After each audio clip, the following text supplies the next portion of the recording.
Birinci Dünya Müharibəsində 10 milyon əskər vəfat etdi. Onlardan 7 milyonun hələ də məzarı yoxdur. 7 milyon əskər hələ indiyə kimi itkin sayılır.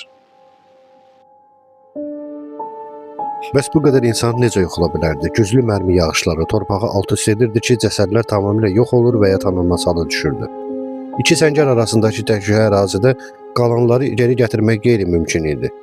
Naməlum qəhrəmanlar bu gün minlərlə məzarın üzərində yalnız bir cümlə yazılıb. Tanrıya məlum olan əskər.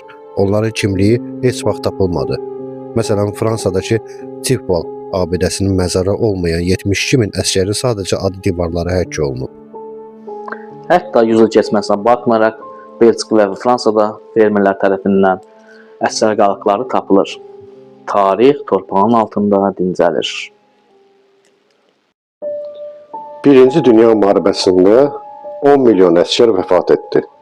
Onlardan 7 milyonun hələ də məzarı yoxdur. 7 milyon əskər hələ indiyə kimi itkin sayılır. Bəs bu qədər insan necə yoxula bilərdi? Güclü mərmi yağışları torpağı alt-üst edirdi ki, cəsədlər tamamilə yox olur və ya tanınmaz hala düşürdü. İki səngər arasındakı təkcə ərazidə qalanları geri gətirmək qeyri-mümkün idi. Naməlum qəhrəmanlar bu gün minlərlə məzarın üzərində yalnız bir cümlə yazılıb. Tanrıya məlum olan əskər. Onların kimliyi heç vaxt tapılmadı. Məsələn, Fransadakı Tifval abidəsinin məzarı olmayan 72 min əskərin sadəcə adı divarlara həkk olunub. Hətta 100 il keçməsinə baxmayaraq, Belçika və Fransada fermerlər tərəfindən əsər qalıqları tapılır.